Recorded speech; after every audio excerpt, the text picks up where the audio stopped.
those are all like the standard for like anything that's going to be like voice related, because they're essentially professional consumer quality microphones that are like, because like legitimate professional microphones can run like several hundreds of dollars, if not into the thousands. So that's like why people will get those ones, because they sound good. They do sound really good. And then, but yeah, anyway, so at some point in time, I would like to get a better microphone. Right. It just makes life a lot easier. Yep. Yeah, we just need a sponsorship, man. I know. Who can we get to sponsor anybody listening? Crystal Geyser. Crystal Geyser. And yeah, anyone listening who wants to sponsor the Taco Bell. Taco Bell could sponsor us. I'm down. Yeah, I'll shill for Taco Bell. I would totally sell out to Taco Bell. There's what was I gonna? Oh shit, what was it? Taco Bell selling out. Sell out. Fuck. Real big fish. To me tonight. Oh yeah. See, you like ska. I do. I didn't say I don't. Do you like ska, Aaron? I don't like Offspring. What sort of, when you say ska, like what sort of bands are we talking about? Do you know Real Big Fish? No. Less Than Jake.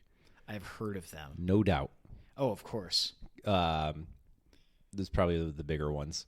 Mighty Mighty Boss Tones. Yeah. Oh man, taking me back. Yeah. It's like 1994 in this room right now. Yep.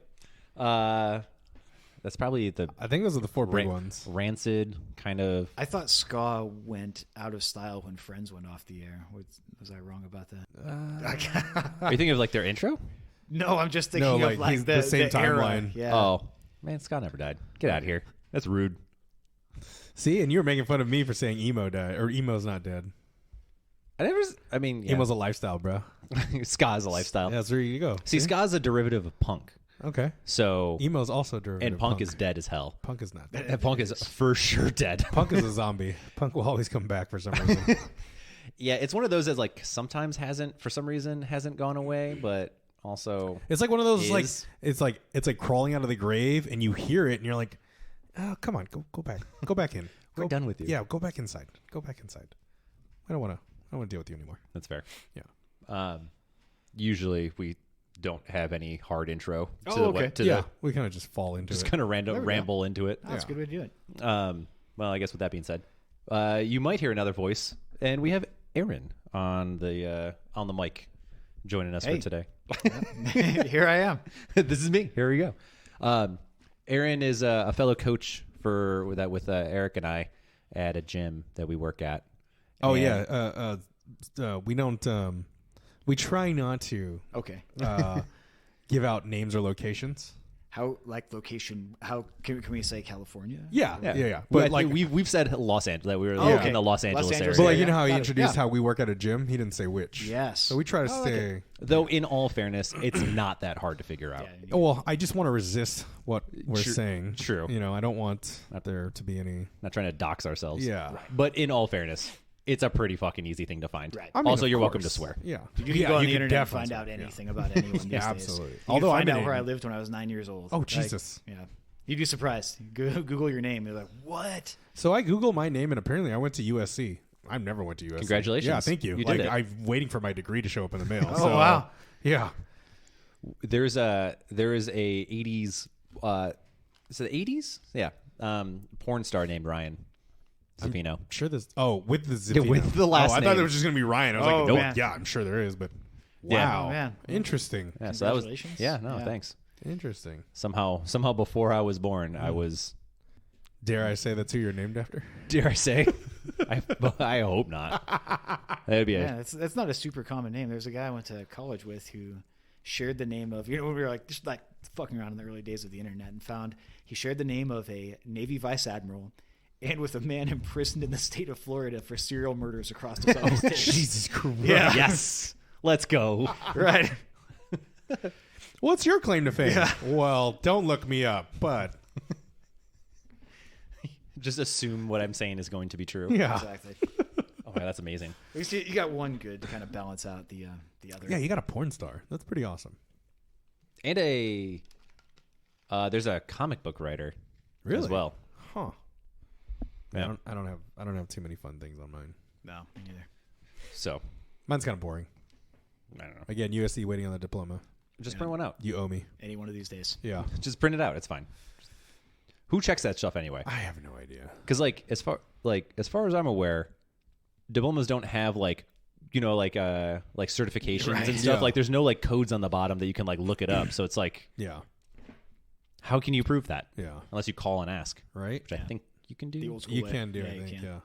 Like, hey, did this person graduate? Well, no, because that's confidential.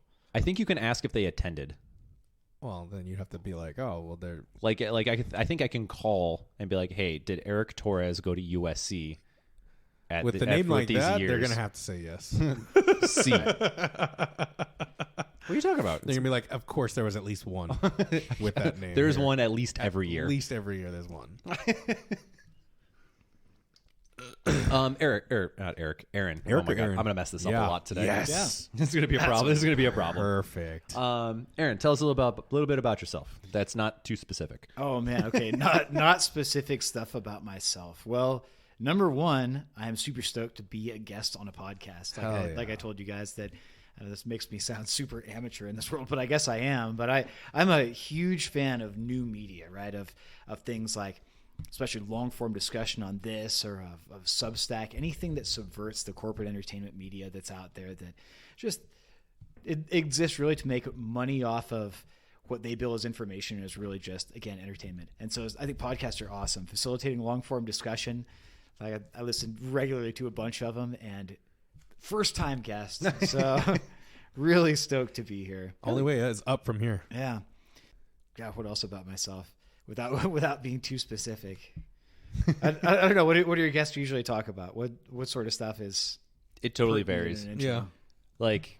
Like you were saying earlier, we've had the guests that we've had are like usually like specific to one thing. Oh, so got it's it. like we had my singing coach on. We had nice. the owner of like Meals of Meals of Steel on. We had a recent graduate for clinical psychology, Speech therapist. a speech therapist, Oh wow. Therapist or pathologist? speech therapist. Therapist. Technically, a speech and language pathologist Yes. is the title, Oh, but she is a speech man. therapist. Got it.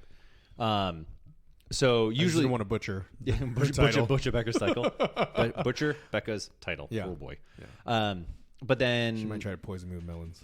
more melons. But then otherwise, like some of the other people we've had, our friend Sharon, a CK. She owns a coffee company. Yeah, Oh, so awesome. we originally had her on as like a coffee company, and then she's just like hopped on as like for random, just shooting the shit type of stuff. Yeah. So I feel like you probably will, unless there's something specific about your career that you would want to chat on, or something, some expertise that you have that you would want to like. I have no expertise in any field I'm whatsoever. an expert on Right. master of none. Yeah. Oh my God. Yeah. Like I dabble in a whole lot of things, none of which am I particularly good.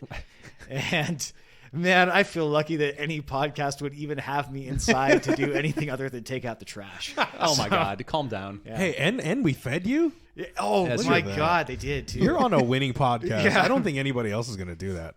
Oh, it basically counts as a paid appearance. Look Yeah. at that. Look at that. We pay you See? in food. Yeah. We nailed it. No, so Aaron and I were chatting. We worked out today, and we were just like, common cordialness of like what's going on, what are you up to? And I was telling about the podcast we're recording tonight, and we were just like had like a nice long conversation, and I was like, you want to just come on in and just shoot the shit with us? He was like, yeah, let's go. Yeah. So there we go. So here I am. I got the phone call and I immediately ordered food and I was like, yes, let's do this. Dude, yeah. I mean, like seriously though, like the conversation, like, because I asked Brian, of course, he's like, hey, we're going to record a podcast. And so to me, instant interest, like, really, what are you guys going to talk about? And he briefed me on a couple of the questions. Like, well, we start off with a general idea and maybe we'd like to touch on a couple of these topics. And we talked at length about both of them because they seem just like super cool things to talk about. So Good. Hell yeah. And then for the classic, like, long discussion that goes like, that's why podcasts are great. I don't know how you can go back to any sort of regular media after that, where it's like, okay, here's a 15-minute interview where we're going to discuss these topics. Like, really? Like, any one of those topics would require 15 minutes just to get your feet wet. To just roughly explain the Right. concept. That is true. That's like, I mean, I think that's why I think that's why, like, kind of what we were saying earlier, like why podcasts really kind of took off. Well, one, because I think the long form discussion to be able to like flush out ideas and concepts like is an important part, and it's like normal discussion is like that. But then I think the downfall, though, and we were also kind of talking about this, is like then you get idiots like us who are like, we're experts on shit and we'll talk about stuff and like give strong opinions.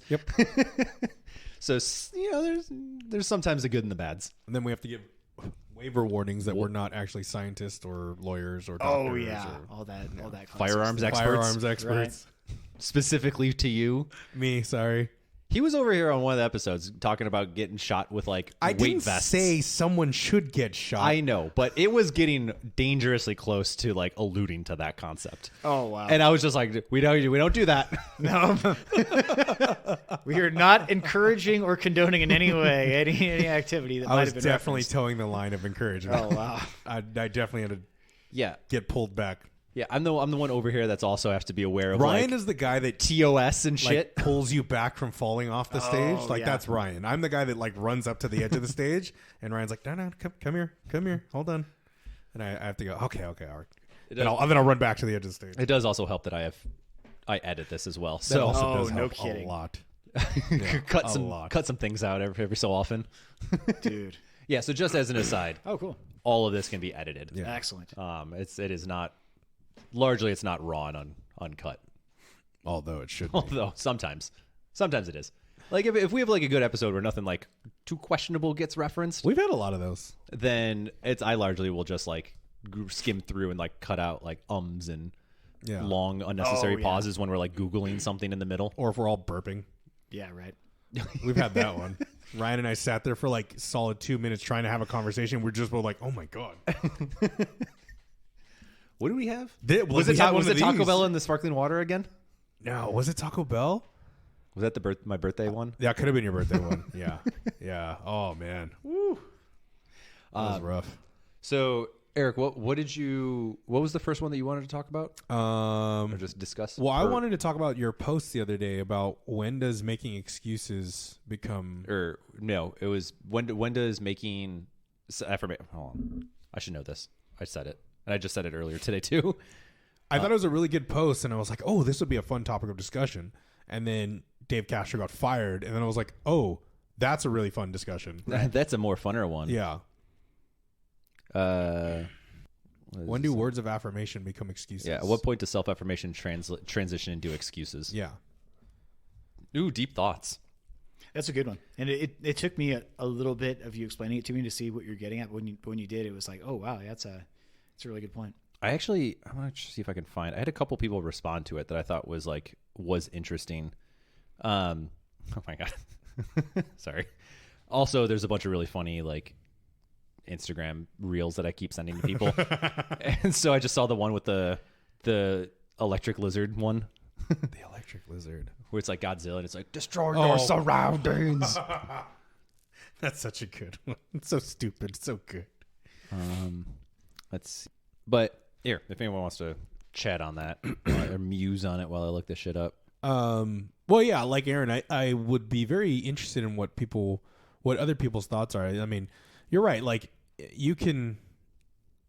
when self-affirmation is very good up until a certain point where you do start making excuses for yourself. Like, oh, you deserve to, take the time off. You deserve like this like it's all understandable, but if you're going on 2 full weeks of self-affirmation, if you need rest or you deserve to treat yourself or you like all this other stuff, it's like, it's no longer an affirmation. It's more of like, okay, now I'm just saying things to convince myself to buy this or skip this or pay for something that I shouldn't, and I know in the back of my mind that I don't need, right? Like, to me, I think self-affirmation can go too far. I think it's just controlling your mindset and being able to tell yourself when enough is enough and just forcing yourself to either fight through and, for us, for example, is like go back to the gym, or go back to work. Like, these are things that we cannot keep putting off just because we want to tell ourselves we feel better when we're not doing it. Right. It's hard because is there really I think clearly, right, when we look at it from a logical standpoint, there's rarely a dividing line where it becomes like, okay, man, like that word's a positive self-affirmation. Right there, you cross the line to making an excuse, you worthless fuck. Yeah. Like it's usually a little more like it's you'll have that gray area, and sometimes where even as the person doing it, where I think for a lot of us who try to be introspective, then you even find yourself wondering, like, am I just making excuses, or do I actually need this? And I think my opinion broadly in our modern society, I think usually we're making excuses. Yeah. But at the same time, it's not to say that there isn't a place for that positive self-talk and the view and the saying that, okay, hey, you know what? I need to live life. I don't just need to be a disciplined drone every day.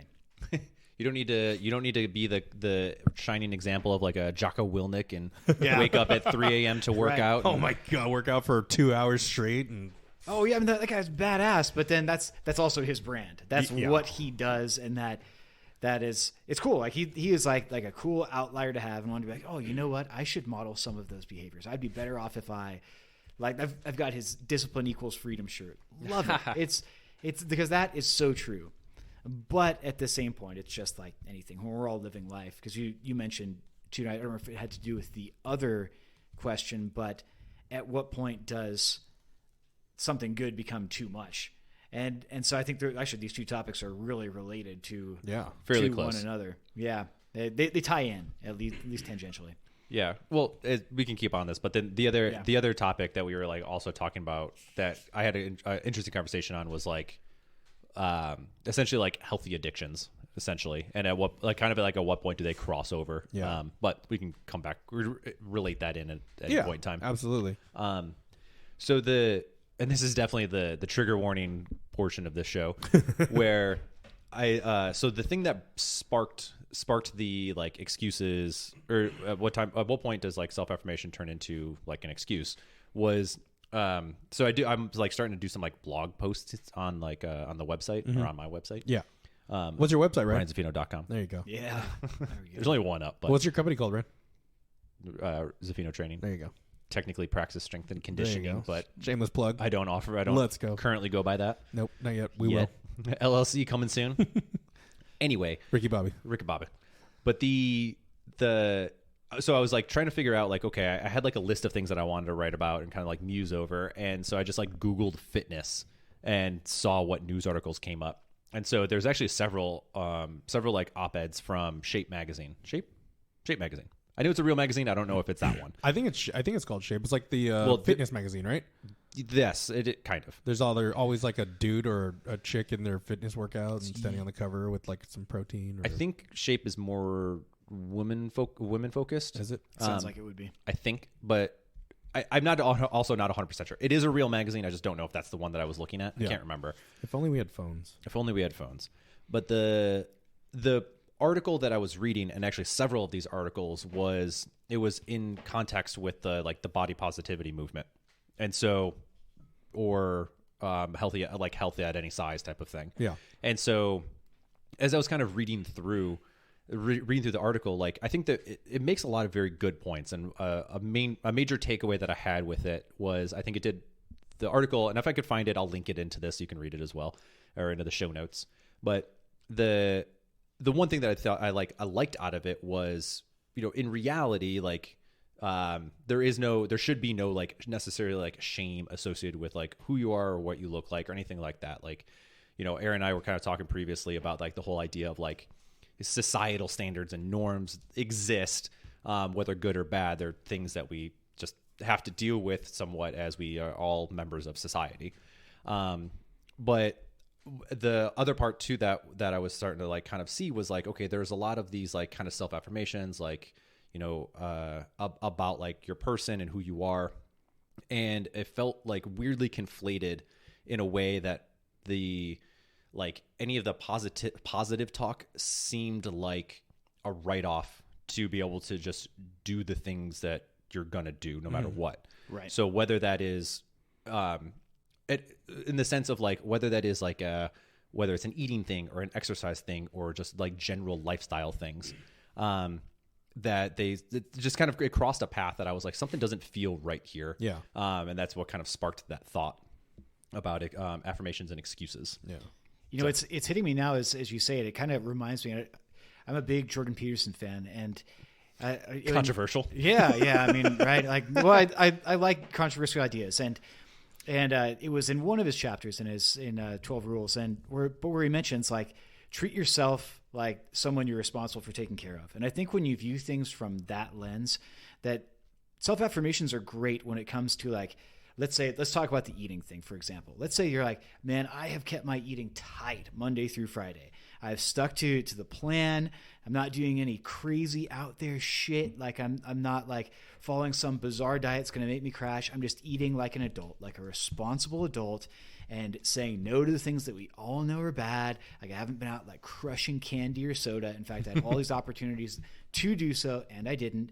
I made good choices, and now it's Saturday. I'm going out to dinner with some friends, and you know what? I am going to eat what I want to eat for this meal. And then after this meal, yeah, right back at it. But for this meal, I'm going to go out and enjoy life because that's important too. And frankly, I earned it. Bam! To me, that's like a good, healthy self-affirmation. You know what you're doing. You know that, okay, is this in line with my greater goals? Maybe not my fitness goals, but my mental health goals, my goals in terms of living a full life with a lot of social connections. Yeah, absolutely.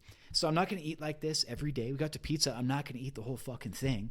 But yeah, I'm going to have a couple slices. I'm going to enjoy the shit out of them. So there you go. A good positive self-talk. But yeah, like then when it goes into just celebrating bad behavior without good behavior to substantiate, to rather support that treatment, then it's a little more like, oh man, you think about if you were somebody else, right? And if you were like, let's say you were looking at somebody else doing the things you were doing. It's like, you know what? Like I deserve to go out and eat these like funnel cake coated deep fried Oreos. God, that's But they're so good. Yeah, they're probably pretty good. Right? They're probably pretty good. But you're like, do you deserve it? Like what have you done to do so? Like, well, you know, like I worked out on Tuesday and it's Sunday now. Okay, like, and what's your goal? What's your plan? Like, I don't really have one. Okay, well then, at a certain point, I would say at that, to me, like the famous Justice Potter Stewart saying about pornography. There's no hard definition, but I know it when I see it. Yeah, like, fair. Yeah. Well, so a rambling addition to it, but I mean, I think like I can see where the good positive affirmations lie. Yeah.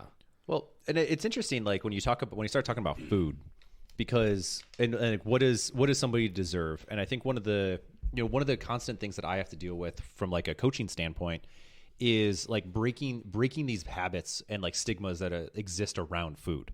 And for a lot of my clients, like a lot of people that I work with, they're not at a place where like we can get hard aggressive on like macros. Right. Or like, here's the percentages that you need to have or the grams you need to have for all of these things and blah, blah, blah, blah, blah. Because for them at that moment, their biggest battle is like, I need to be able to start cooking food at home. Mm-hmm. Right. So like trying to develop these like healthy habits to some degree. And when I talk to a lot of people about like eating stuff, for me, it comes back to this like kind of don't feel bad. Like, don't feel guilty. Right. I mean, you're going to some degree, but like, don't make that change the way that you think or act, or that you've somehow fallen off. And so like the stigma of like, and so why I say stigma for kind of what you were saying was like I hear it a lot too, of what did you do to earn this thing? Yeah. And so I think sometimes when we talk about like food, and then we start talking about like affirmations and stuff of like, I've done well. I deserve or I've earned the right to eat this thing. When in reality, like a lot of foods aren't that bad. Right. I mean, totally is candy bad? Depends. Like, are you eating a box of it, or are you having like a couple pieces to like, like cut the edge of the sweet tooth that you might have? Yeah, totally. So that's and this is hard. It's always a hard conversation to have when you start talking about stuff like this, because it's so nuanced. It is like 100%. You talk about having like really short interviews with somebody, and it's like, how do you address like the nuance of like, food's not inherently bad. It's like quantity that is really what kills us. Yeah. Right. Or even more deeper is like the habits surrounding why you are craving something. Is it a stress response type of thing that's making you want to eat stuff? So really the underlying cause is not the food, it's the stress. Yeah. Right. And so, and then it gets really, it's hard. It's hard to figure out. Very, very. But with all of those like layers and kind of what you were talking about too, of like, I just lost my train of thought. Never mind. Well, then I'll say that the food is definitely it is a charged topic. I can remember the first CrossFit gym I ever went into. The guy was, he had been told, and this was like 2008 or so. Oh yes, let's go. Yeah, a while back, and so the owner / coach, like there was a day in the fundamentals where he talked about nutrition, but he even made a point of saying that he'd been told by many people before, like, do not talk about nutrition; it'll drive clients away. And it's such a hard thing for people to hear because food is so emotional all the time to everyone. Yeah, except for the few people I've known in my life who can eat purely for utility, and that's something to see. But yeah, for everyone else, and it feels like a value judgment when you were telling somebody to eat differently, and that goes into. So I studied anthropology in college. Like I'm not sure how much I got out of it, other than knowing that when two monkeys meet one another on a branch in a jungle, in order to show docility, one monkey will show its teeth to another in this way, and that is directly related to our human impulse to smile. So I learned a couple of things, but that's a pretty cool thing. Yeah, but then like in the social anthropology part, one thing that I thought was fascinating is the relation of food to family, to community, and to building bonds. Because food is one of those things that over human existence has had inherent scarcity. I mean, I just finished listening to Dan Carlin's Hardcore History Blueprint for Armageddon about World War I. If anyone's a history buff, especially military history, it is just like, you think we have it bad now when people complain. Oh my God. And you think about if you lived in Russia in 1917, like if you got to eat, it was a good day, right? so then even then, like food was an inherent part of, it's like, if you have some and you share it, that's like the biggest thing you can do to somebody. Yeah. And cultures develop their traditions and have all sorts of rituals surrounding food, certain times a year. And it really morphs into an emotional connection we all have with food that can easily feel like a personal attack when people are being told, except for the hardcore athletes who are like, tell me what to eat and how much and at what time, and I will do it. For most normal people, it can really feel like an affront when you're told, like, the way you are eating is not supporting your goals.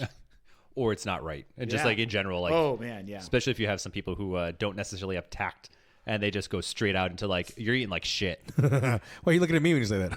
Because you're across from me. Aaron's drinking. I don't want to stare him down while he's sipping. I don't have tact. We had Taco Bell. Like who the fuck are we to judge? But it's true. If I approach it, I don't have tact. Like I don't know how to say. I'm working on it, but I don't know how to say without kind of being that aggressive approach of like, you're not eating good. You should eat better, right? Like that's where it's come down from. Like you're eating like shit to there's probably better options for you. Oh yeah, room for improvement. There's always the default. I'm constantly growing. I'm constantly growing myself and my vocabulary on how to speak about nutrition. Right. Which I'm still working on myself. So yeah, and you know what? Right, actually, that's a great point. That we had Taco Bell. That was what we ate for dinner before this. Yeah, I had 4 hard shell tacos, and yeah, and they were good. And that I think is a great example of how food can be a bonding thing. Like you're usually not going to bond over like, leaf lettuce and a cup of still water. Like, people aren't going to be like, oh, this is fantastic. As The Simpsons once said, you don't make friends with salad. That's right. That is exactly it. And so, yeah, like that, like 3 very fitness-minded people. You guys have a fitness podcast, and that our nutrition, our ritual before this was eating tacos from Taco Bell. Yeah. So it is an absolutely complicated subject. And that's what makes it so hard when you're like, oh, you're eating like shit. The way you're eating is wrong. Like, dude, who the fuck are you? Yeah. You know? A lot of times, like, I feel like I'd be a hypocrite if I started really trying to hop onto a soapbox and be like, this is the right way to do it. When I'm like, I had Taco Bell. As like, you have Taco Bell. As I'm eating Taco Bell. Yeah. Like, let's be honest here. Call a spade a spade. I think that the best advice I ever heard was from a coach who said, eat like an adult. Because everybody intuitively understands that. Right? Like you know how kids want to eat. Oh yeah. And it's like, okay, if you're like, so how kids eat, and the opposite, eat like an adult. Okay, what does that mean? It means like, dude, don't gorge yourself. Don't eat till you're sick. Eat reasonable portions of everything. What you take, eat it all. Those basic things. And if you do that, man, you've done like 75% of the heavy lifting. Yeah. Absolutely. I mean, from a, you all right? Yeah. Oh man, I almost knocked off the pop screen here.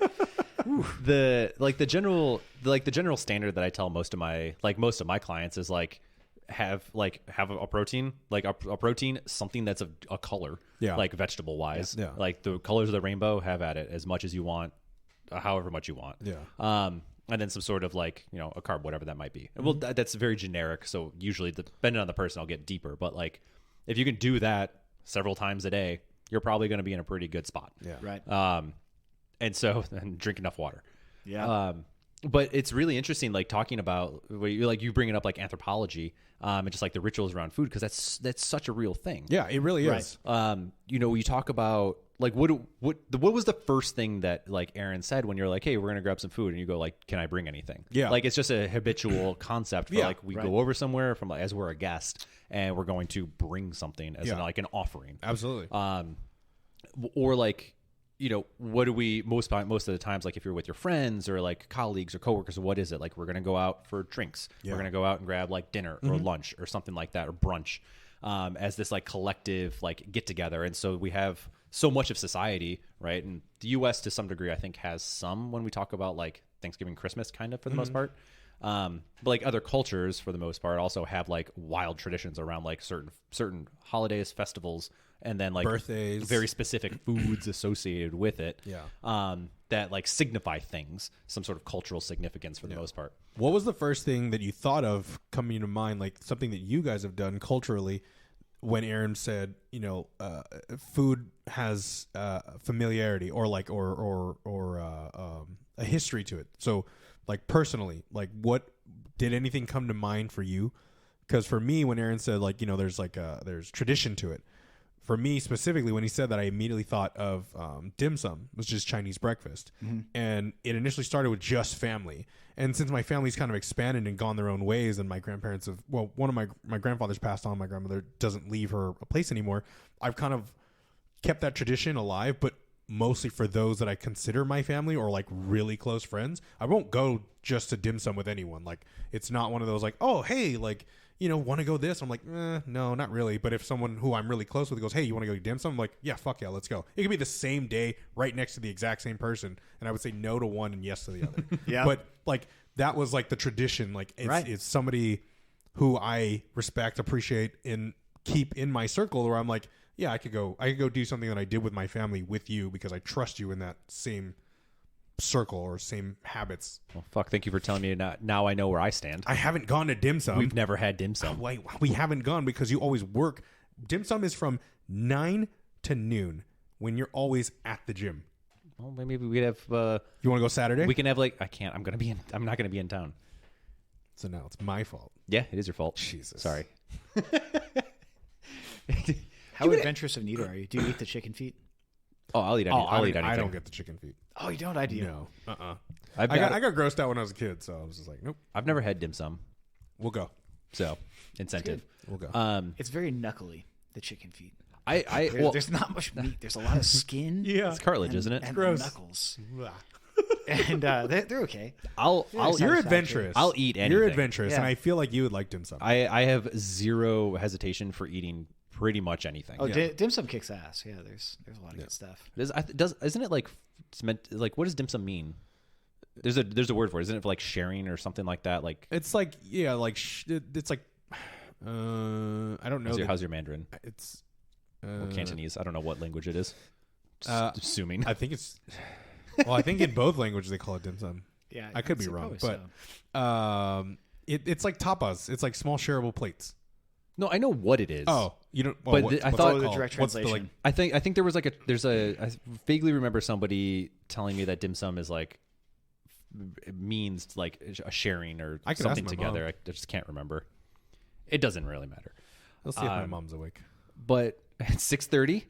Hey, she's an old lady, and it's a Friday. How old? Not that old. Yeah, to go to bed at 6:30 is pretty aggressive. Slap me if she hears that.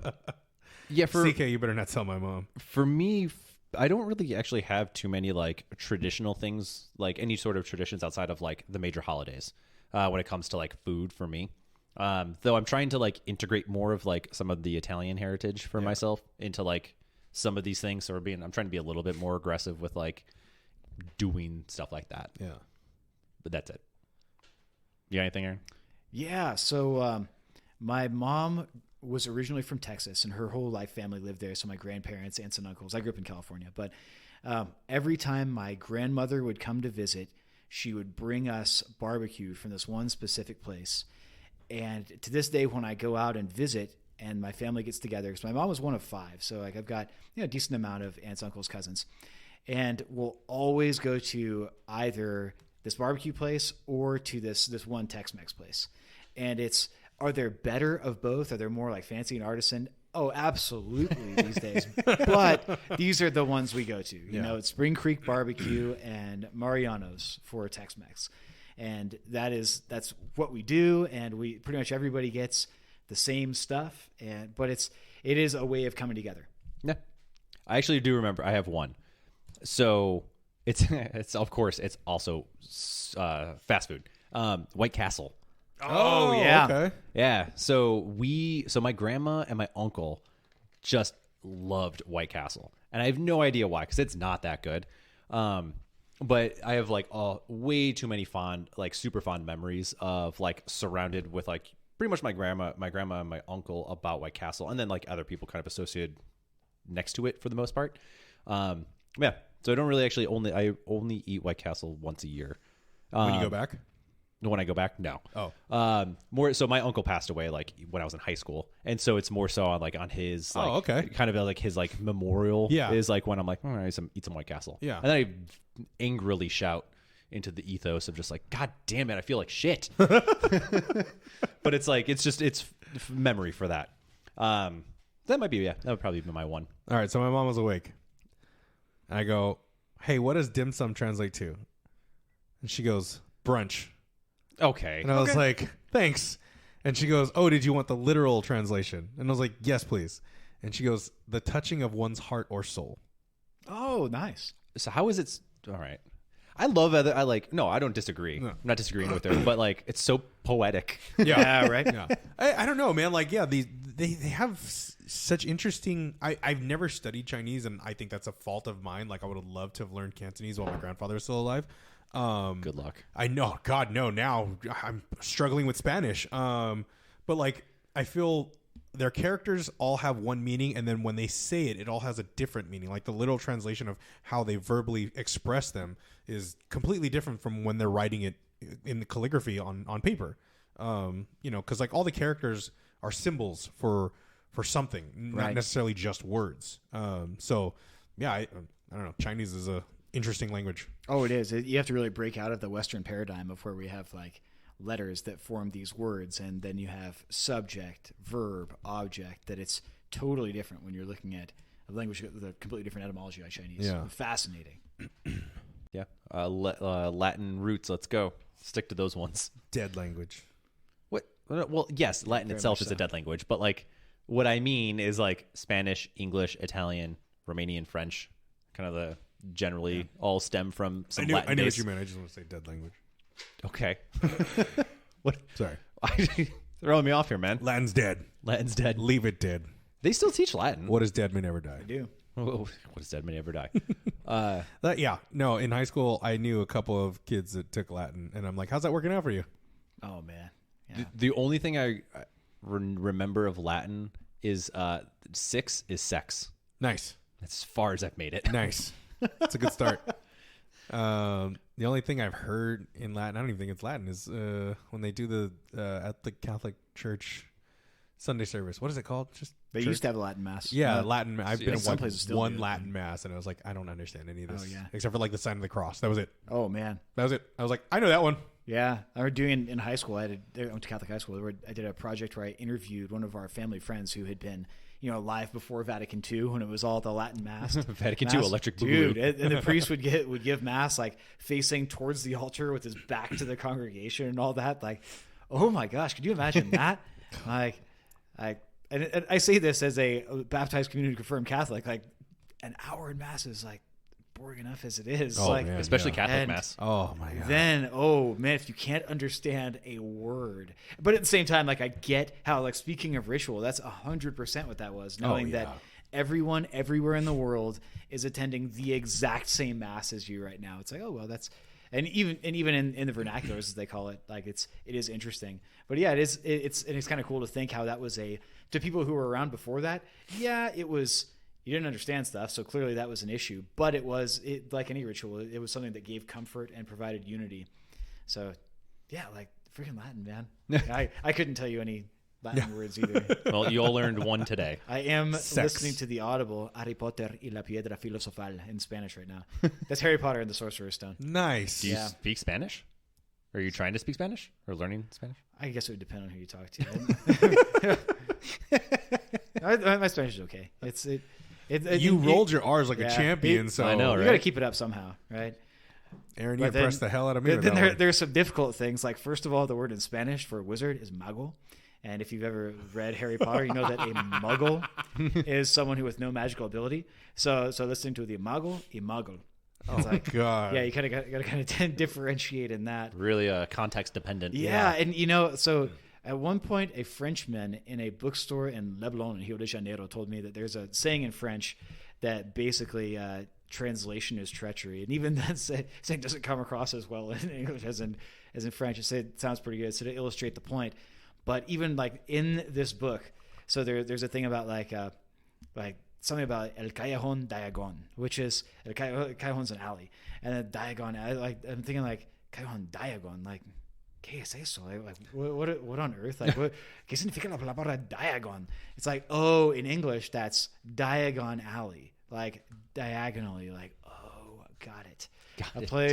Play on words, and so it's interesting to see like, oh, here's where Aaron, your Spanish is really fucking good. Oh, thank you. Yeah, you really downplayed it significantly more than I was expecting. Yeah.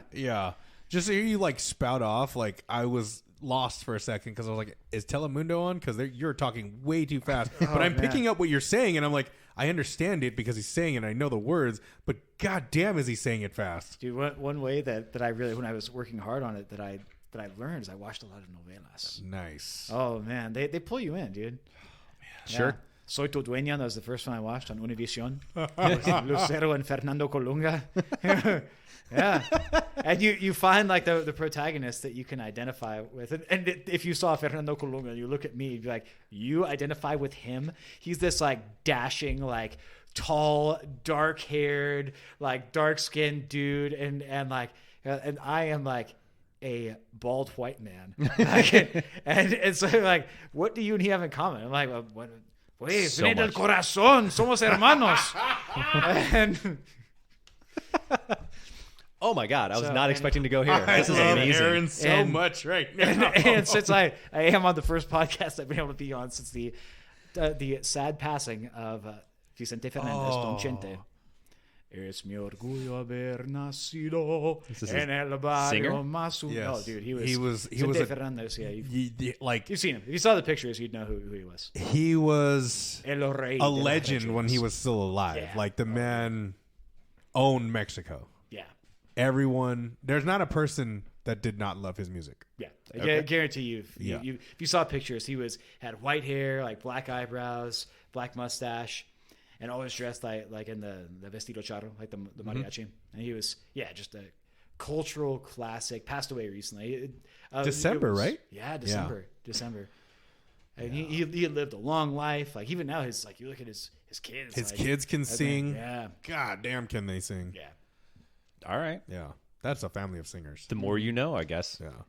My Spanish is very minimal. Poquito. Un poquito. There you go. That's the extent of it. Pretty And much. And I'm proud of him for it. Sometimes it reverts to Aaron, Italian. you're not at all Latino.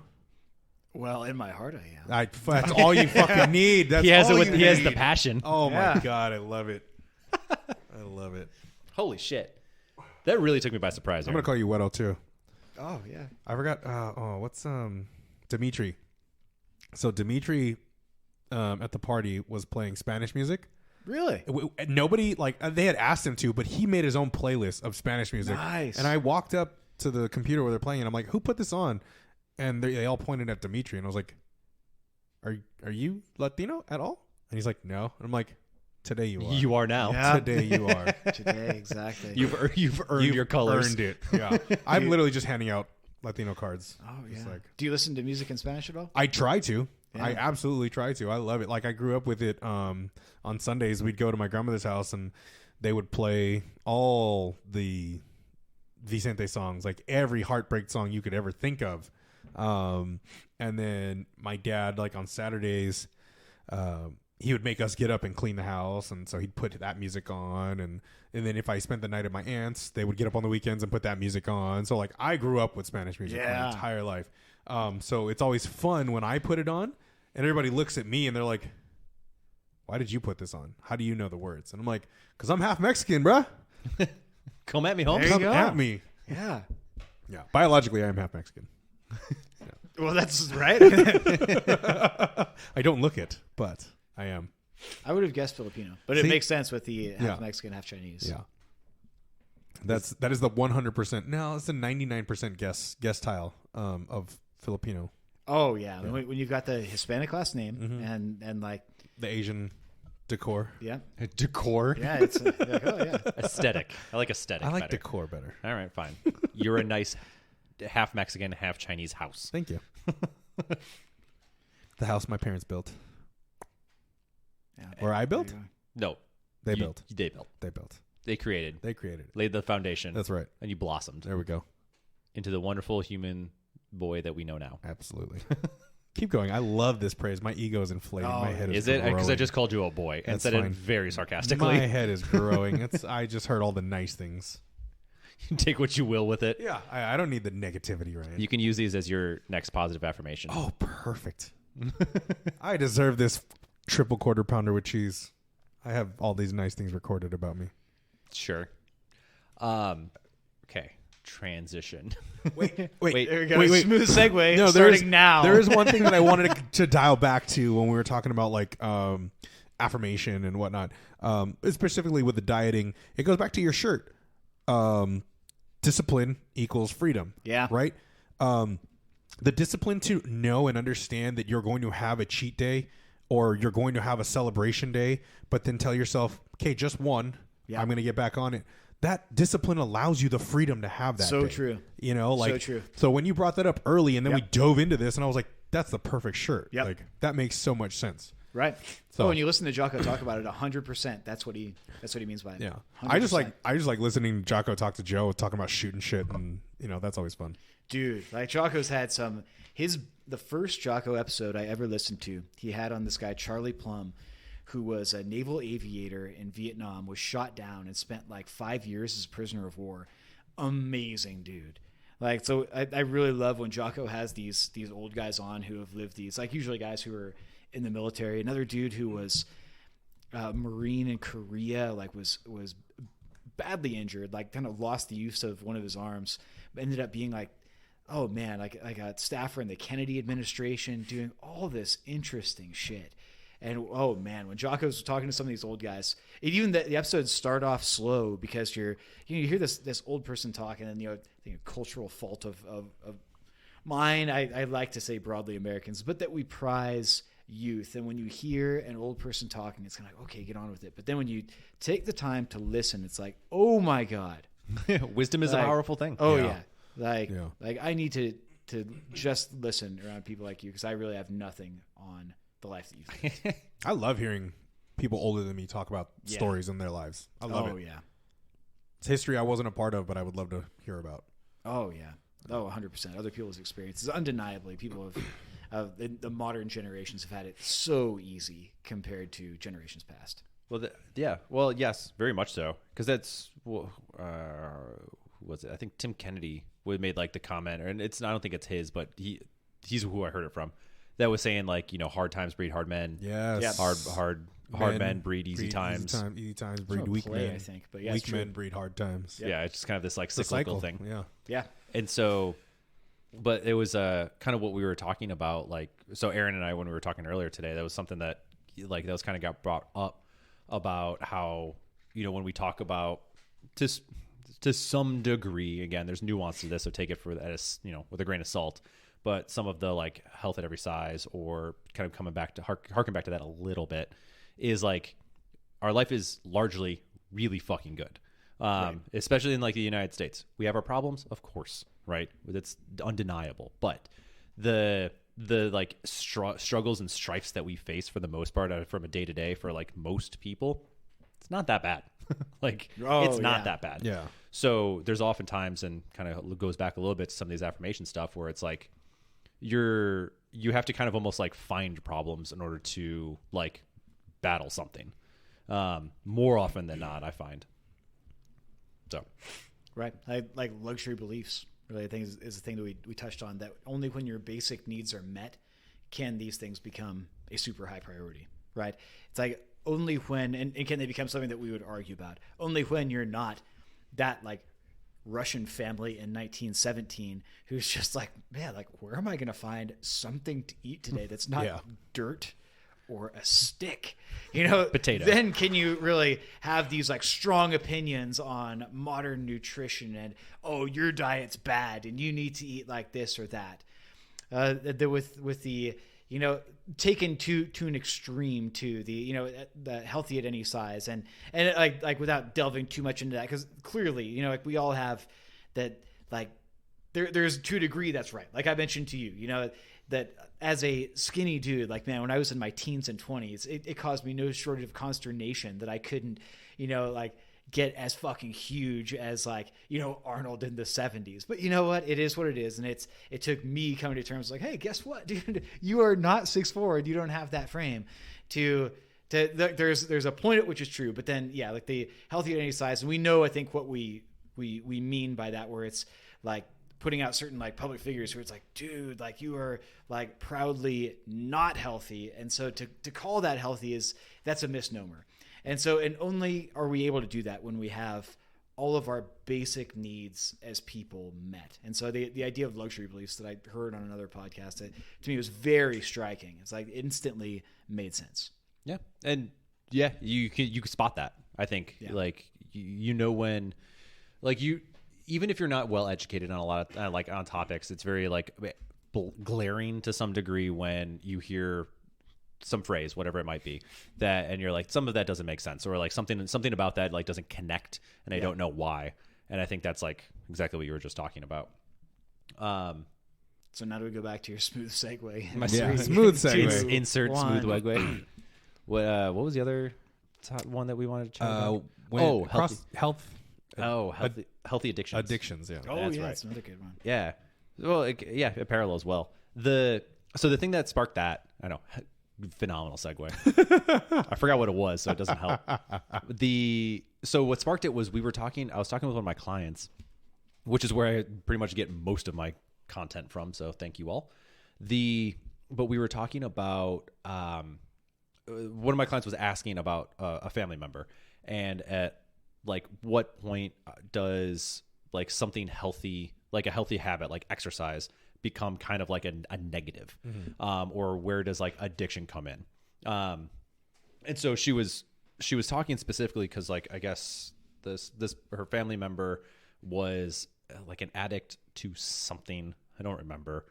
And it essentially kind of just like transferred over into like exercise. Right. Which is a fairly common thing. Right. From my understanding, not a psychologist, but it seems to be the case that like oftentimes with like, like AA or like NA, I guess, that they'll oftentimes will find this like, there's a term for it, but I can't remember what it is, but essentially we'll just switch the addiction from like one thing to another thing, but it's like considered like a better alternative. And so it's just kind of like ran with, both metaphorically and literally. And so it kind of got me thinking about like some people that I've worked with, especially in the CrossFit world. It seems to be very common. Yeah. Go ahead. Sorry. I was going to say, I've known a couple people who've gone from addiction to CrossFit, but it was very much in the the beginning stages, right? You learn it, you go 2 days a week, then 3 days a week, then 4 days a week, then 5 days a week, then 6 days a week, then double up. And it's just like, all right, you need to take a break. Like, you're going to hurt yourself. Do you think it's something about CrossFit and the methodology, the training that? I think for some who are very like science based or science knowledge, they were like, okay, like I understand the mechanics of it and I know what it does for my body. The others are like, the others, I guess, they kind of replaced their high. So I don't know if it gave them the same like endorphin rush or just it made them feel energetic or giving something of a similar high. They stuck with it and they turned it into that versus going back to their addiction. I talked with them and I'm like, hey, look, there's worse things you could be addicted to. You just got to make sure that you don't overdo it on CrossFit because you don't want to hurt yourself. Like you're young in the sport, just take care of your body, same way you take care of your mind. You got to learn to cut back. It's 50-50. I guess it's case dependent, right? Like there's some people who, yes, could have been addicted and they're like, you know what? I found something else. I know kind of to wean off when I don't need it or if I'm going too hard. And then there's others who go full blown and they're just like, I need this because if I don't have this, I'm going to go back to this. Right. So I think it's very case dependent.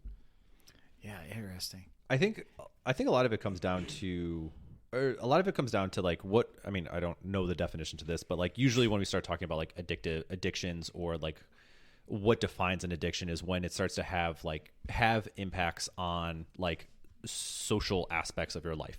Or where things become like an all-consuming concept.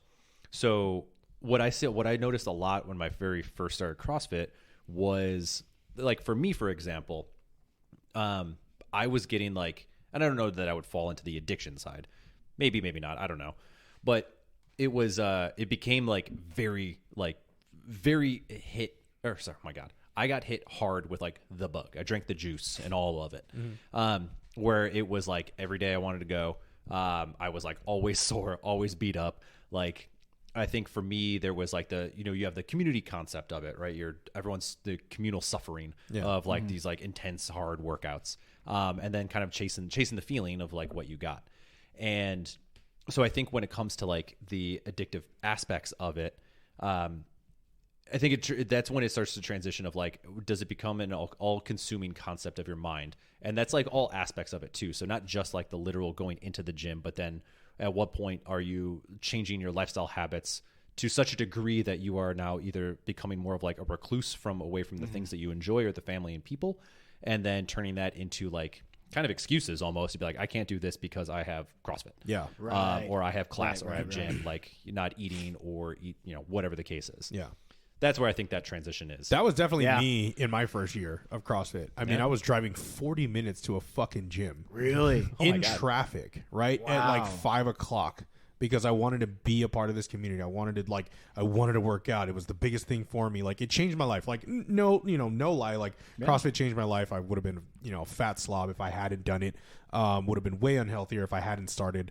So I am thankful for it, but I do notice that like, why am I going to drive 45 fucking minutes in traffic when there's 3 gyms by me that I could happily go to?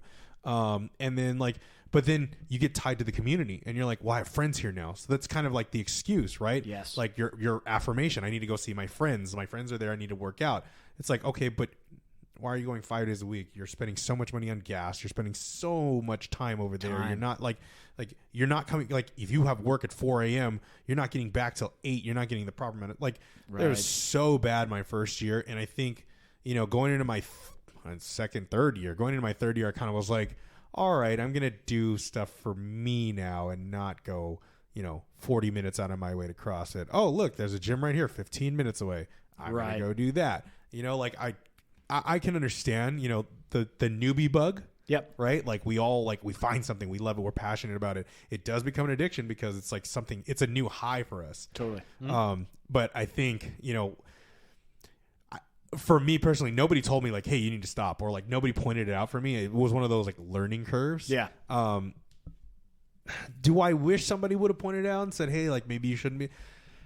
Looking at it now, knowing what I know, meeting the people I do, or meeting the people I've met, I would say no. Like, I'm glad I learned it on my own. Right. And I think maybe the newbies do need to learn it on their own. I think us as coaches need to keep an eye on the newbies and be like, hey, just want to toss it out there. You're doing a great job.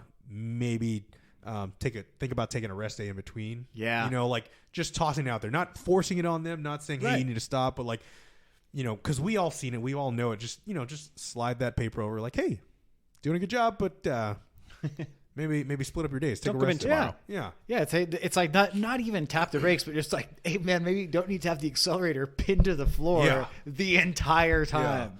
Yeah, you're not Right? out of gas yet? You know, Like gas is expensive, right? Like if you're driving a car and you only drove with your foot down, what do you think would happen? Right? Sometimes you gotta ease off. You gotta like fuel up, things like that. So yeah, I think that's a really good point you make. yeah. Well, yeah, because so there's, excuse me, Burpee boy. no, it's something that got caught in my throat. Oh God. There's definitely like, and I'm happy that this kind of worked itself out. So there's somebody that I worked with that like came in from like an injury like standpoint, and when I started like talking, figuring out like what was going on, what they were doing, all this jazz, I was like, yo, I'm like, you are doing way too much, like way too much. Yeah. Because it was 6 days a week, and it was like a really all encompassing concept. And so it was like this gradual process of like having to, right? Because it's like people, they identify, right? People create identities around certain things. Oh, food, for sure. CrossFit For is one of sure. them. And so it was like this slow, gradual process of like weaning them back and be like, here's what I need you to do. Because at this point I was like, cool, I'm in like an authority position that I can kind of tell them what to do. And I was like, we eventually got them to like back off of the actual training, adjusted some of the stuff that they were doing, and like, here's something else you can do still coming into the gym that's going to be more like restorative for the most part. He like, and then what ended up happening was like the self-realization kind of like that I kind of helped guide a little bit of like, oh shit, I am doing way too much. Like I'm going to incorporate an actual rest, like at least one day of like rest or to like scratch the itch of coming to the gym, would come into the gym, refrain from the actual training that's on the day, but like do like stretching or mobilizing or like that type of stuff, but still be like a part of the community. Yeah. Just to keep the habit going. And ended up having like phenomenal success post that, where it's like all of a sudden things got so much better. Yeah. My body doesn't hurt. Yeah. Well, and I think that's the common thing. Like, and I'm kind of noticing this right now with some people that are like coming to the gym too, where I'm like, you're having like these nagging injuries that like you shouldn't really have. Yes. And it's like all signs and symptoms of like you're going too hard too often. Yeah. And like you're just not able to recover from it. Mm-hmm. And like we were talking about the old days of CrossFit, like way back in the day when it was like when we were doing like, all right, we're doing like a 5x5 squat.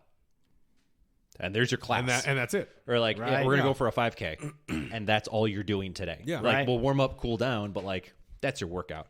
So like, you can kind of get away with like going fairly frequently, given that it was legitimately like randomized. Yeah. As well as like, it was very, very short comparatively to like what's being done now. Mm-hmm. And not just the gym that we're at, but like most gyms where there's like a strength portion and like a Metcon and sometimes two, or like some random skill thing that you're going to do at the end of it. Like there's a lot of shit happening at once and like a whole lot of room for like things to break down. Yeah. And so I think that's like, that's kind of part to what's happening. The evolution and not only that, right? Like let's say we do convince athletes to take a break.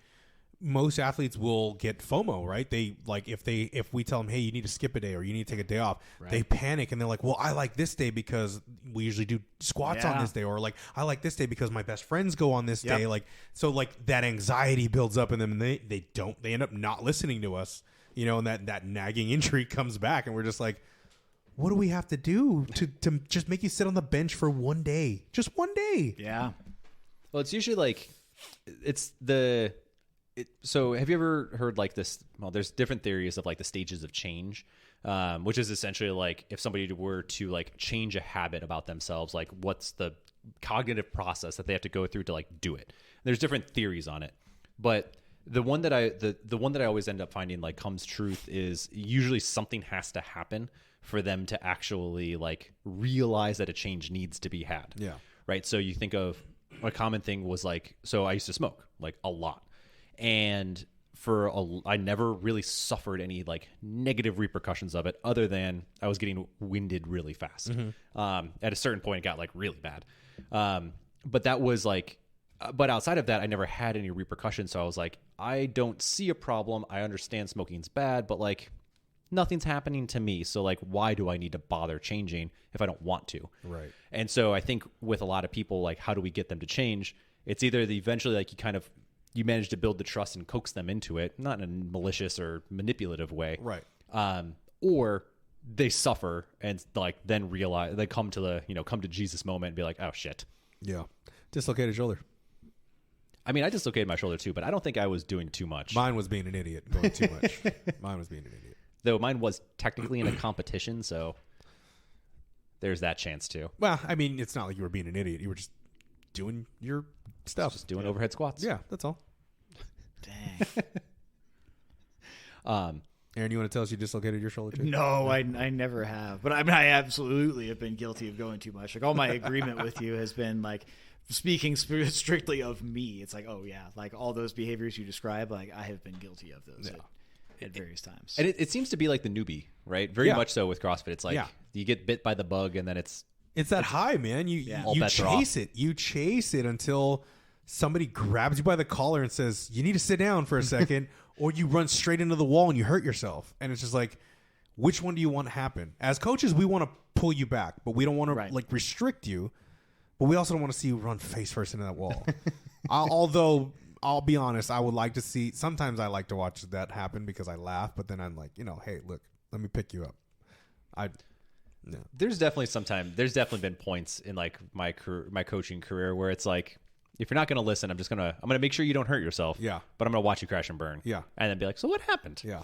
In a nice condescending, be like, I told you so. Yeah. Sometimes I like to give the beginners who give sass in their beginner class, like, oh, I was an athlete in high school. Like, how old are you now? 30. Oh, okay, cool. So that was like 18 years ago. Cool. Take this easy right out of the gate. Hot. Yeah. First round, dead, puking on the sidewalk. Nice. Let's Told you so. Hey, I win. I definitely threw up in my early days. You ever threw up from a workout? It was always from running. Yeah, because I ran cross country. It's funny. I was actually telling one of the other coaches at our gym the story the other day that because he was mentioning when we were doing all that the assault bike stuff.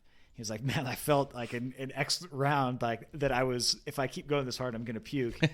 And it came up with, for me, there was like, so every time I've puked, it's been from running. And I realized that for me, there's a point at which you know, like, okay, it's coming up. And it's just like in the classic Keanu Reeves movie Speed. Naturally. Where once the bus crosses a certain line, if it goes back below, it's going to blow up. Same. And you know where you've crossed the line. And so this was, oh my God, like this would have been 2003 or 2004. I was living in San Francisco out by Golden Gate Park, and I'd get up early and run. And San Francisco's cold, and so like I'd run like an old school boxer, like the hoodie and like sweats and stuff. Oh, dude. And so I'd get in and like I had this out and back that was 6 miles, and this one particular day, I don't remember what got into me, but I remember I was pushing it, and it ended with a slide uphill because I lived like right at the eastern edge of the park.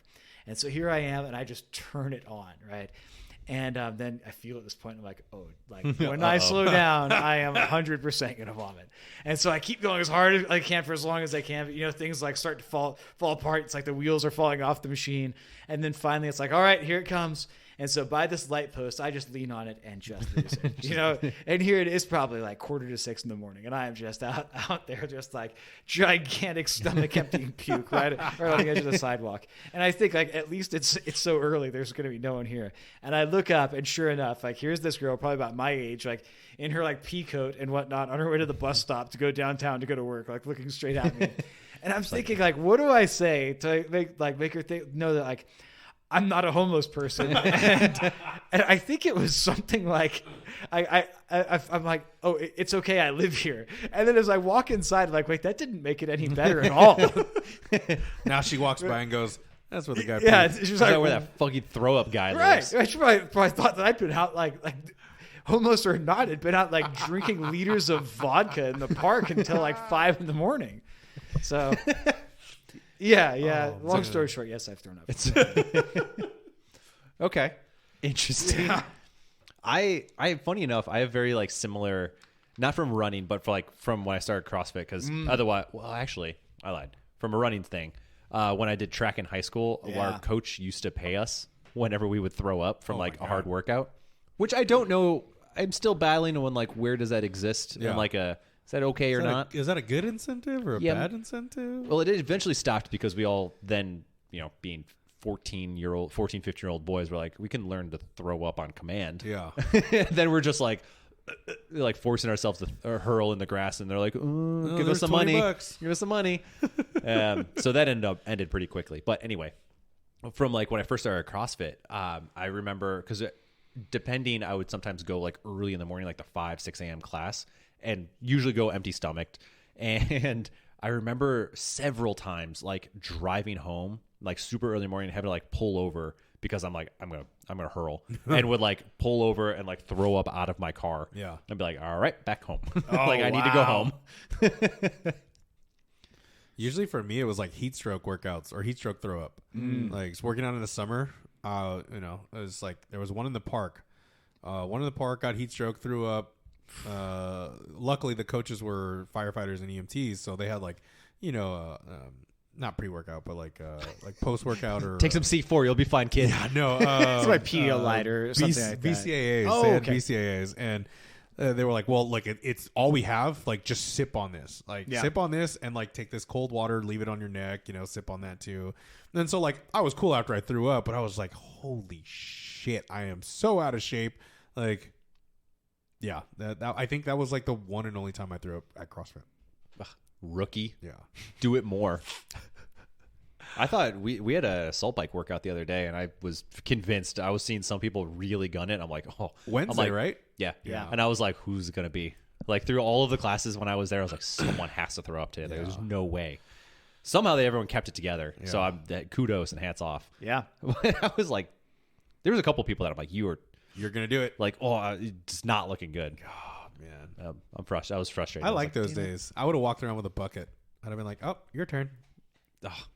I am legitimately surprised though. Like I get like people are pretty conditioned and stuff, but like we more often than not, I don't see a lot of this like really short bout, high intensity stuff in like in the CrossFit space. Yeah. Because most people have the wherewithal at this point to like kind of coast a little bit or at least reserve some level of energy. Yeah.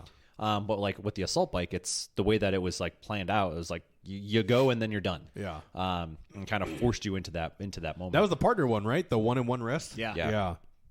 And so I just like assumed some like, and again, so the classes that I saw, it was very much encouraged of like go hard, which ultimately you kind of wanted to do.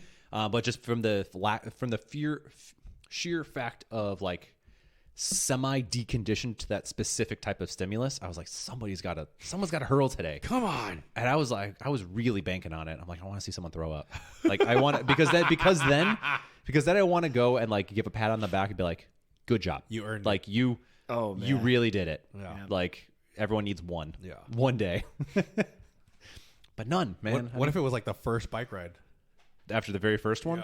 I'd probably be less inclined and be like, what did you do before you came in here? Right. Why is there red stuff? Something doesn't seem right. Is that chili? Chili? So you got to save that for the chili cook-off. But the no, more towards the end. That definitely more towards like the end of it when it's like, all right, you're a dead and you're still going to try and push hard. But the bikes, I don't know. I love the bike. Yeah. Are you doing the chili cook-off? I probably will. I do all the community events. So, yeah. Are you going to do it? Oh yeah, I'm already signed up. I need to sign up. I think I'm going to do it too.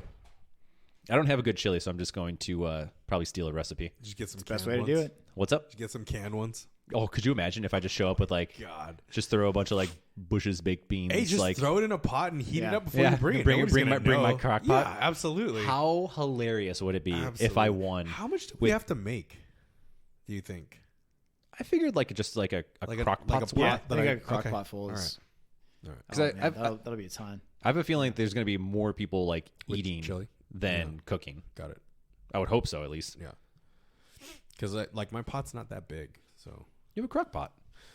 yeah, I don't like making it in the crock pot though. We'll just bring it in the crock pot then.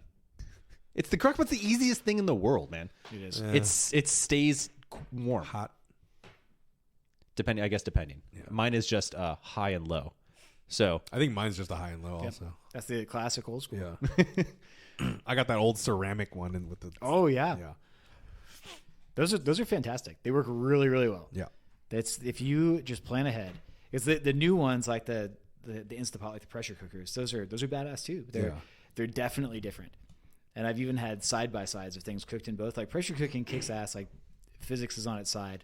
But dude, there's no beating slow and low. But you got to plan ahead. Yeah. You just got to plan ahead and That's if you put yeah. time It usually, into it. Oh man. usually takes me about an hour and a half to do my chili right. So since it's at 7, I got to start at 5:30. Okay. Start at 5:30. Well, maybe 5 because then I got to drive it over. So yeah. So I'm gonna start mine like first thing in the morning. Yeah, Oh, I think that's probably All day. based off of what I've gathered. That's probably what I'm going to be doing too as well. But that's like any crockpot, man. Yeah. It's awesome. You like I when I would do some more of like some different meal prep stuff, I would use my crockpot all of the time. I've never done my chili in a crock pot, so that's what scares me. Yeah. I don't want to. If you got your method, then yeah, you got your method, do you you, got it. man? yeah. Yeah. I plan on winning, so Oh, okay. yeah.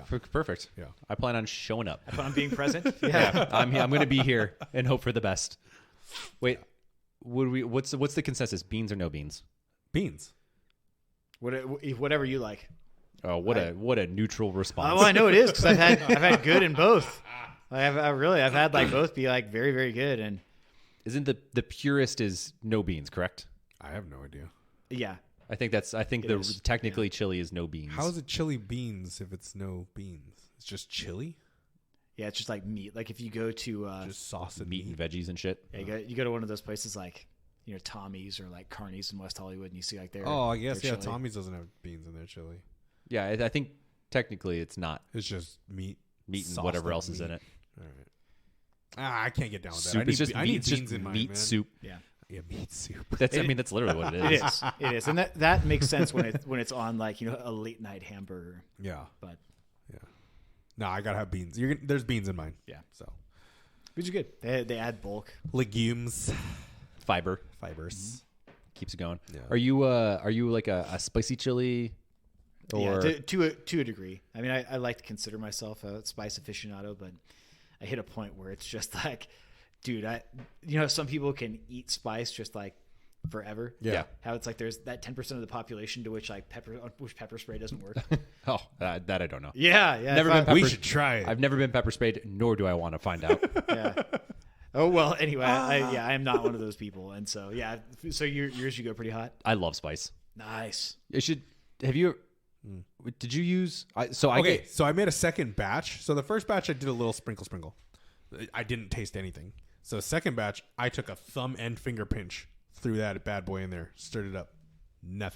Well, okay. I mean, you can always add more. Right, but I don't want to like kill myself, so I'm like slowly learning how much more to What you throw can in. handle. Oh, that's smart. Yeah. So on this next one for the chili cook-off, I'm gonna burn everybody's asshole and put 2 pinches. Yeah, careful. Boom, there you go. Well, so I got this chili spice a long time ago. Actually, It's so good. it's really good, but it's like made with like the scorpion pepper, and it has the Trinidad scorpion, and then I think it has a little bit of Carolina Reaper, but it's like a insane like spice. I almost fucked up too because when I put it in the chili, I went to like rub my face Oh, with my no. hand and I stopped and I was like, wait.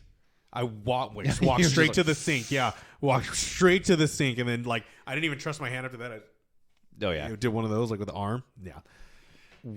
So when I bought it up in like Bakersfield, and they also had like the peppers themselves. Yeah. And so I was like, ooh, I want to grow some peppers. So I was like in the process of like going to like cut it and get some of the seeds out and stuff so I can like try and plant them. And like right before I was going to do that, I was like, hold on, something doesn't seem right. Like these are really, really hot peppers. And I was like reading something online about like harvesting, but like just getting them ready so you can like plant them. And it was like, definitely wear gloves. Like for sure wear gloves when you're like doing this. And so I have this like photo of me like cutting up peppers and like medical gloves just to like, because it would like, so I was curious and I like just like put a little bit like on my wrist and it like started like burn my skin. Wow. Oh, yeah. And I was like, oh, good thing I wore gloves Wow. For sure. for like how like hot, essentially the capsaicin that's in it. Yeah. It was wild. That's nuts. Yeah. Anyway, I couldn't grow them. They none of them lived. Damn it. Not quite as dry and arid as one would hope. It's an art. It is, and it's apparently peppers are like a special, well, to some degree, some special like breed of when it comes to like having to like grow them. It's not as simple as just like throwing them in a pot and calling it a day, like watering it. Huh. I guess it takes like a little more care than just that.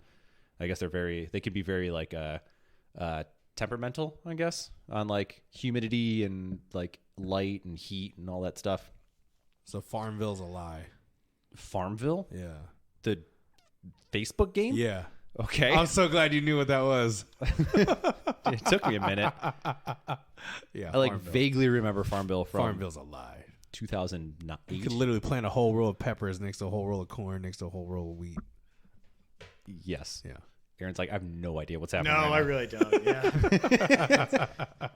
Yeah. You're not a big Facebook game user? No, I am not a big social media guy in general. That's fair. The only one I have is Instagram, and if you look and see, I mean, up until I did post something after that last comp Ricky and I did, but before that, the only thing people would know is from my profile pic that I am a man who at some point once fed a goat. And did a CrossFit competition. And that's it. That's all anybody knows now. They're like, okay, well, Well, this is Aaron. Oh, okay. Moving on. and to be fair, that's a pretty accurate representation of my interests. I like feeding goats and I like working out. There we go. Nailed it. What more do you need? Not a whole lot, to No, be totally honest. Yeah. That's bliss and joy right there. Is there anything else we want to chat on or talk about or muse over? Or Aaron, anything in particular you want to dive into? No, man. I actually really enjoyed the conversations we had. It was solid, dude. A chance to like talk about cool, engaging stuff with cool people on the air. Like, dude, Hey. awesome. Yeah. Who are you competing with Ricky next month? Yeah. Okay. We are. So it's are you guys coming to? I know you're going to the last one. Are you training at any of the next Saturdays? I unexpectedly got tomorrow off, so I'm going to text him when we get out of here and see Okay. if he wants to go to Yeah. tomorrow and practice. And then Then we only have 2 more Saturdays, right? Yeah. This one and so this This next one one- I'm going for sure. Next one's me The and fifth. Ryan. Yep. And then the last one's you, Ryan, and Sarah. Yep. Which I'll probably end up going to anyway. Are you competing? No. Oh. No. I was supposed to, but I was gonna compete with him, Yeah. and then like, I will definitely blame myself. Like something happened with my knee where I just could not train. Like I had to get my hips realigned. I had to just everything had to get reset, and like I feel better now, so I can start my training up again safely. But yeah, for like a solid week, I was even telling him, I was complaining, I was bitching to him the whole time. Like, dude, my leg will not release. Like, I don't know what else to do. Like, foam roll, stretching, flossing, bands, man. everything. And I was like, I don't know what to do. Yeah. did you try heroin? I did try heroin. It actually released it. Oh, perfect. Yeah, it's fine. Yeah, There we That's go. all it takes. yeah. All right, Yeah. good. I've got a spoon upstairs waiting for me. Yeah. I don't know if there's 2 things that went through my head. And I was like, why does he know that? And then I go, wait, why do I know that? What did I watch or learn Oh my about God. that? Also, if you snort it, you will die. Oh, what? Just ask Uma Thurman. Oh yeah, Pulp Fiction. Thank you. Oh. Aaron. Thank you. Yeah. Timeless classic. I have never seen Pulp Fiction. What? Really? No. Wow. There's a lot of those like classic movies that I just have not. I've never gotten into. The Godfather. I've seen The Godfather. Casino. Because I've seen Casino Royale. No, Casino. No. The Goodfellas. The Goodfellas. Yeah. Yes, I've seen the Goodfellas. Yeah. It's called The Goodfellas. Okay. Yeah. Or is it just Goodfellas? I think it's just Goodfellas, Fuck but me. regardless, it doesn't No. matter. Uh, Just sounds funny to say the Goodfellas. What are some other good classics? Taxi Driver? Is it Taxi Driver? I've never seen. Robert De Niro? No, I've never seen that. Uh, Is that the like I'm walking here? That's a little out there. So are you talking to me? Oh, that's Are it. you? Yeah. what are some other good classics? I'm sure there's plenty. Yeah, I feel like Pulp Fiction. That's not even that old. This is a It's not 90s even- movie, right? Yeah. I mean, yeah, it's not an old one, but it's always like a heavily referenced. Like, Oh, for sure. Yeah. it's a movie that you should see. Yeah, So- you Yeah, specifically. that's should what I'm see saying. it. Yeah. I You've never should see seen it. Yeah. I will watch it. Yeah, you enjoy it. It's one of those that's easy to come across too. And so when you're It's everywhere. you got a day when you're looking to like I'm gonna watch a movie and kill some time. Yeah. If you've got a day you're looking to do heroin and you got nothing else to do, Pulp Fiction. Or Fear and Loathing. Or Fear and Loathing. Yeah. A little bit of Johnny Depp action. Rip. Career rip. Career rip. Yeah. Damn. Aquaman's wife. What's her name? The hell's her name? Who's Johnny Depp's wife? It's not Brie Larson. God damn No, it. it's not Brie Larson. Wait, was Johnny Depp married to Jason Momoa's wife? No. She was in Aquaman. She's like her Amber Heard. Amber Heard, yeah. Amber Heard is his sister, girlfriend, love interest. Wait, in Johnny Aquaman? Depp's or Aquaman? No, in Aquaman. Aquaman is like love interest / like bodyguard. I don't remember exactly what her role is. She's like some sort of like warrior princess. Xena. I forgot what her actual title. Lucy Lawless. Yes, Lucy Lawless. Yes. Absolutely. Thank you. Also, do people actually ring your doorbell? Only the like Uber Eats people after like we tell them specifically just leave it at the door. Because so I thought you were the Uber guy dropping off the Taco Bell, and I was literally about to yell at him. Like, stop ringing the doorbell. Yeah, I was literally about to yell at him, but then I saw it was you, and I was like, this fucking guy. Well, because I don't think I ever noticed. I was like, oh, there's the doorbell. I wonder if it works. Yeah, it works. And then I couldn't hear anything, and so I just kept pounding the button. Yeah. It works. Yeah, but no, like, so there was one day, like, David ordered food, and this dude just kept knocking at the door, right? And, like, it startled me, because at first, like, I didn't hear it, and then, like, Frankie starts barking. I'm like, what? And then he just starts knocking at the door again. And I go to open the door, and I'm like, yes, can I help you? And he's like, I have your food. I was like, does it say leave it at the door? He's like, yeah. Oh, yeah. Oops. Okay, so leave it at the door. He's like, oh, well, sorry. You don't have to knock on my door so hard. Like, what do you want? You already been tipped. Like, he just want to make sure that you got your food. No, he cares. No. Nope. Don't knock on my door. Don't be mad at the delivery driver. If it says leave at the door and you stand there knocking for me to open the door, I'm gonna be mad at you. Well, apologies for him being courteous. No, don't. How apologize. dare you? What are you gonna yell at a waitress or like a server next to? Absolutely not, because they're not rude like that. They don't knock they're on my rude door. knocking on the door. Yeah, absolutely. How dare you? The audacity. Okay, as an aside. Yeah. Is it fair to judge somebody heavily based on the way that they treat like a server or like a waitress or bartender or something like that? I mean, it's revealing. I would also say it's revealing. I definitely judge hard how you treat wait staff. Totally. I definitely judge hard, because my sister was one. I was like a semi bartender. Like, if you treat them like shit, you're on my bad list. Yep. It's very important to me too. Like when you have the chance to treat somebody badly, how do you treat them? Yeah. Now, the opposite of that is I've had poor service where the waitress treated my family poorly, and I was paying for the dinner. Right. I still paid, but I paid in cash. So when she brought me back my tip, I had about 15 cents. I just left her the 15 cents. Wow. And put a smiley face underneath, and I just left it at that. That's a real dick move. Don't treat my family like shit. Like, everybody else was getting service, right? Like, this girl just had our table from what I saw. She wasn't going to any other table. It was just back and forth from the bar to us, right? Like, so like I didn't have any real issue with that because she was on time and everything. But when we like placed our orders or when we were asking for more drink or more chips, all we caught was attitude. Attitude. And then she disappeared for 30 minutes. Didn't tell us she was going on a lunch. Nothing. So I asked the busboy, and I was like, hey man, like, do you know where our waitress is at? And he's like, oh, she went on lunch like 15 minutes ago. I was like, wow. No one's come around. Like, you know, he's like, oh, let me go check on stuff for you. So the $15 that I had in change, I gave to him. Oh, nice. Like, I gave the money to the busboy instead of the waitress. I don't commonly do that because I feel like they all earn it. Yeah, totally. But when you treat my family like shit, I promise you it's going to be worse for you. Yep. Okay. All right. Yeah. How about you, Ryan? Do you treat them like shit? Dude, I fucking hate wait staff. Yeah. I hate them. Yeah. Everything they stand for. I do the thing where I'll put the money in a glass and then flip the glass upside down and throw it on the table. Oh. I've definitely done that before. Have you? I was young and stupid, and I never worked in a restaurant at that point in time. Dick. No, absolutely not. But I do have, like, I was a server in two different places, bartended. Yeah. Like seen all the sights and sounds of like people. Yeah. So it's definitely given me the appreciation to not treat anybody like shit. Oh yeah.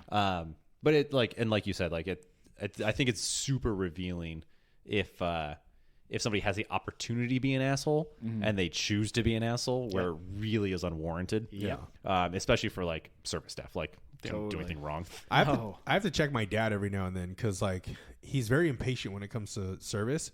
Like we'll be at a restaurant and it'll be one server for like 8 tables, right? And if he doesn't have his salsa right away, he gets pissed and he like does one of these, waving his hand down, Starts snapping. No, he does, and Garçon? I hate it so much. So I look at him and I'll grab if he's next to me, I'll grab his arm and I'll go, "Put your shit down. What are you doing?" Put your hand He's down. like, "I'm just trying to get their attention." I go, "You don't have to look like an ape waving your hand in the air. They're gonna come to you. Just wait. Be patient." It's like, "Oh, I'm sorry, I don't have the patience." I go, "I know. Sit there, shut up, and I'll get it for you." Like it frustrates me to go to like have food with my dad when he's impatient. I just can't. I can't. My sister can attest to that because she's a waitress and she sat there with him and she's done the exact same thing. She's like, I used to be a waitress, right? He goes, "Yeah, but you didn't treat them like this." Blah, blah, blah. It's just like, yeah, because they didn't treat me like you're treating them. So, yeah. I don't know what sparked that, but I was just curious. Oh, yeah. That's a fun conversation to go through. Yeah, seriously. It's wild. We used to have a bartender. Hold on. Let's see if I can say this. Ooh. I think I can. I think it's fine.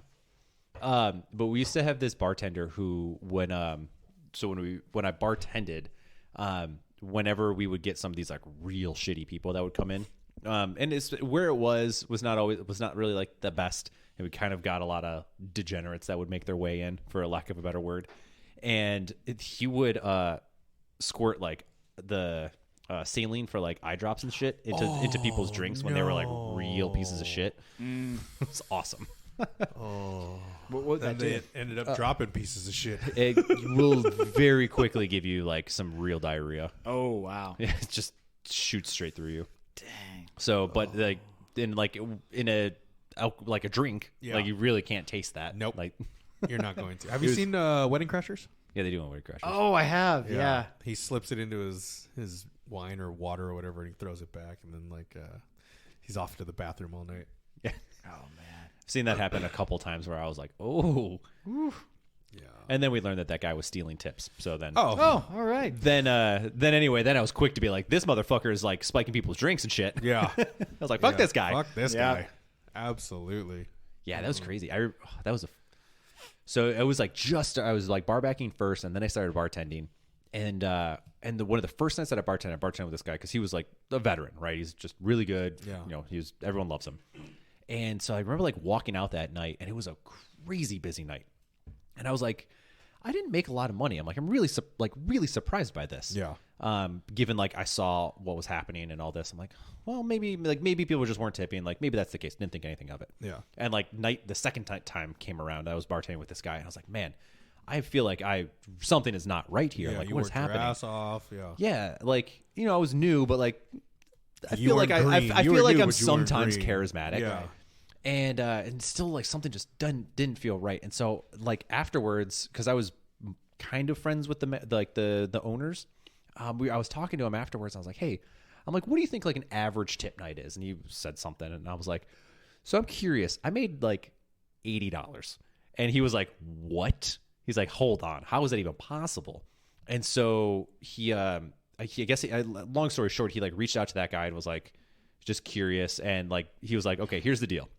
He's like, just do your normal job. Like the next time around, he's like, don't stress it. He's like, we'll figure it out. And so I guess they hounded the cameras with this guy, and he was just really fast with like his hands, and was like, when he was like making change, would essentially like palm money, do this thing, throw it into his like backpack while he was like making drinks, all this like just very like sleight of handy. Wow. And so that night they stopped him, and they emptied his fucking backpack out onto the bar table with just loads of cash into it. Wow. And I was like, I knew it. I was like, I fucking knew it. Also, he spikes drinks. Yes. Well, that's when after the fact I was like, this motherfucker's spiking drinks. I'm like, how crazy is that? Like, what a wild thing. Yeah. Fuck that guy. Oh my God.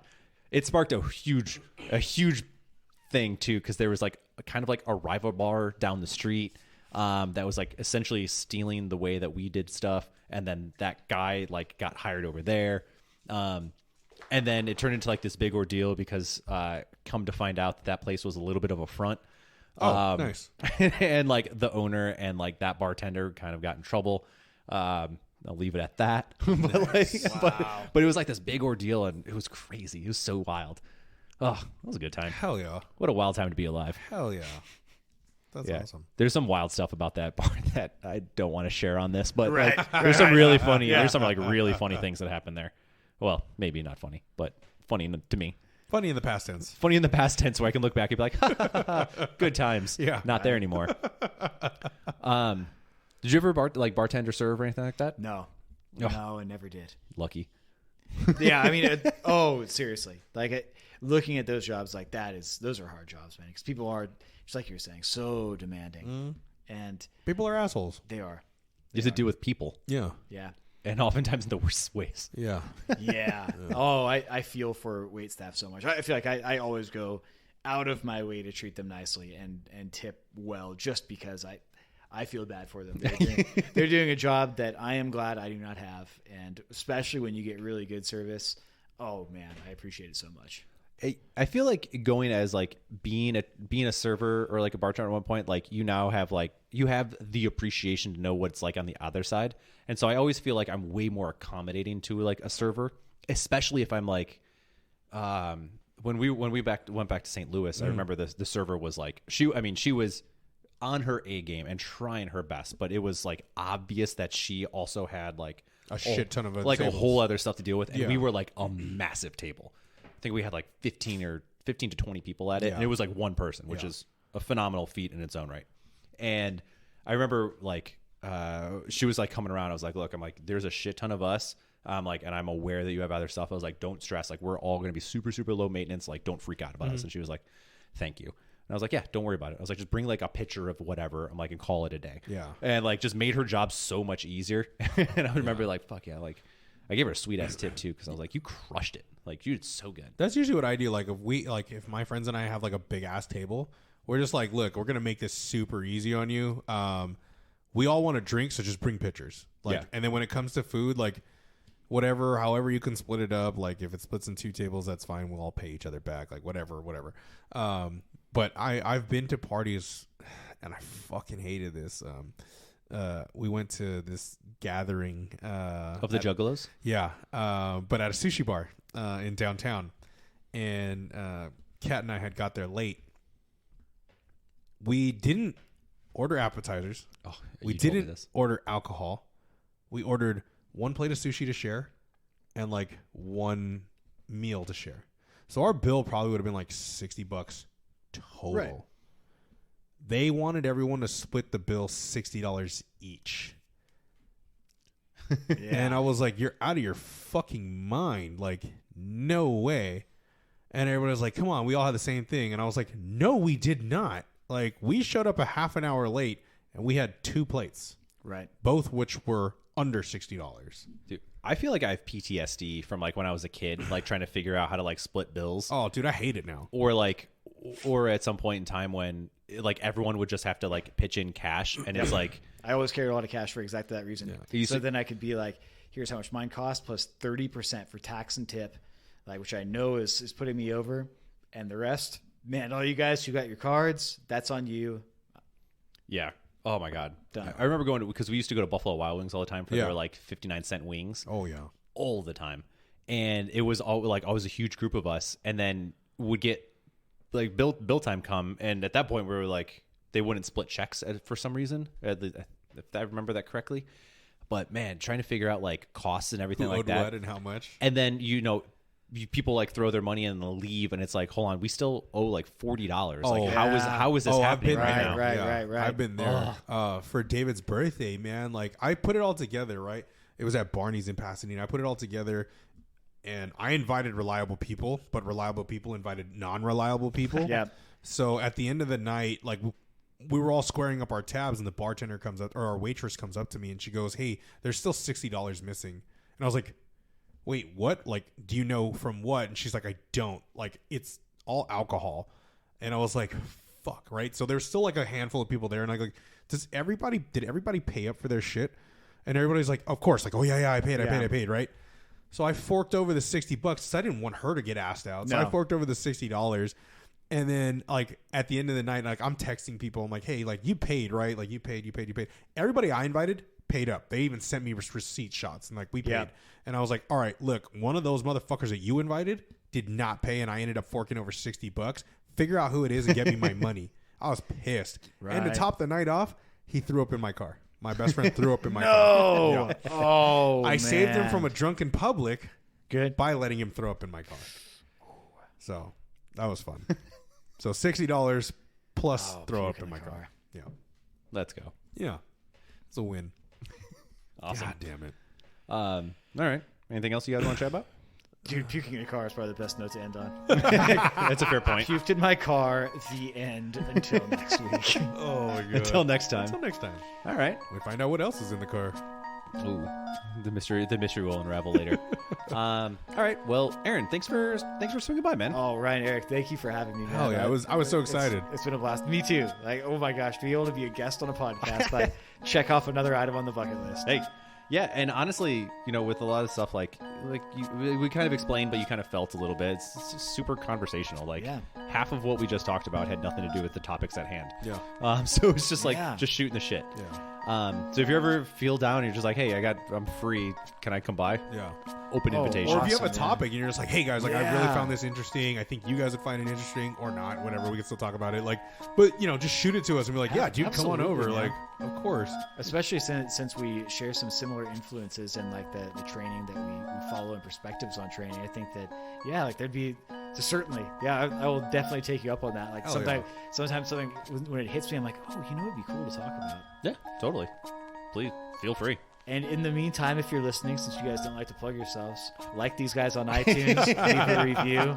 Best way you can support the podcast. Oh, we definitely plug it. Yeah, I love it. Plug it at the end. We'll leave it at that. Yeah, we'll leave it at that. Cool. Yeah. So like us on iTunes. Leave a and review. Leave a review. Yeah. And Follow us. follow us on Instagram at Yeah. Another Podcast. Yeah. And then look for more Aaron episodes. Yeah. Yeah. Awesome, man. Thanks, guys. Thanks Aaron. guys. Bye. Thank you. Bye.